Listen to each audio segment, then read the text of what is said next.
Trance by Annie Besant, read by Dave Marsland of Cardiff Theosophical Society. Trance.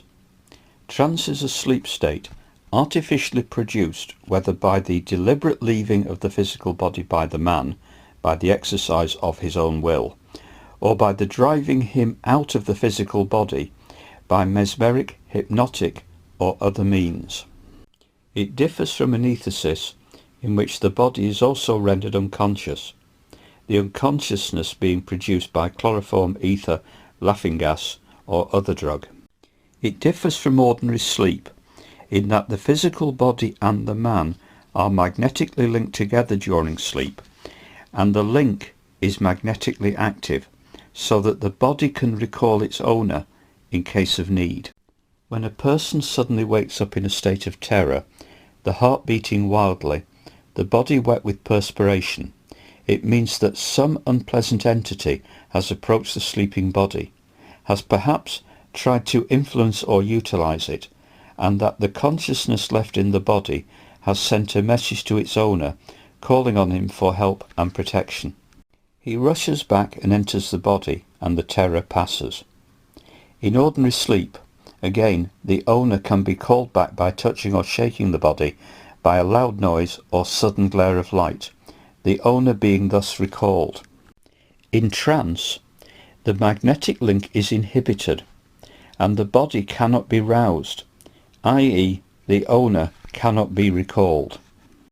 One of the dangers of the hypnotic or mesmeric trance induced by a person ignorant of superphysical conditions is that the hypnotizer or mesmerist has deprived the body of the instinctive power to call for help if any danger supervenes, while he does not himself protect it by enclosing it in a shell of positive magnetism. If someone who has lately lost his physical body by death and is very anxious to return to the earth comes across an unprotected body, emptied of its owner and deprived of its normal means of communication with him, he may take possession of the vacant house and establish himself therein. The modern psychologist calls this occurrence a case of double consciousness. The ancients called it possession. Whatever it may be called, it is undesirable.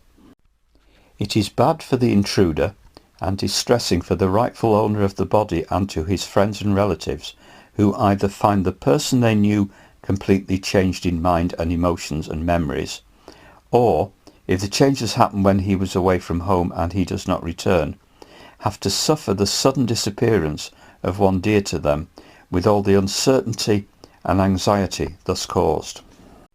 Such changes occur mostly in epileptic and cataleptic fits, and the sufferer is regarded as changed and as having lost his memory in consequence of the fit.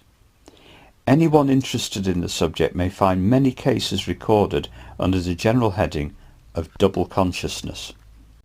We shall now turn to the cases of ordinary people thrown into the trance conditions by external methods. The object of this is, of course, to catch the person in the sleep condition of consciousness and to question him while in that condition. The first step for the Western psychologist was to try to induce a dream, then to wake the dreamer and to ask him what he remembered. The second was to catch him in the sleep condition and to question him without awakening him.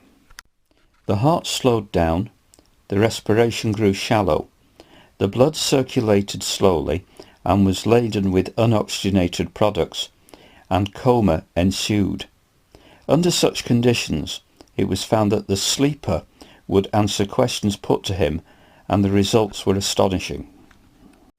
The first experiments along these lines, the real catching of the man who had left his physical body, lying on a bed or long chair in deep trance, and who was wide awake outside it, was conscious in the astral or second world, using his body of emotion as his vehicle for activity there.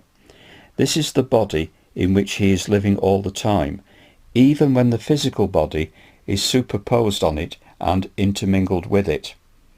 Were made by mesmerists during the 19th century, and during its latter part largely by hypnotists. Mesmerism and hypnotism are entirely different, though they both set the man free from his physical body.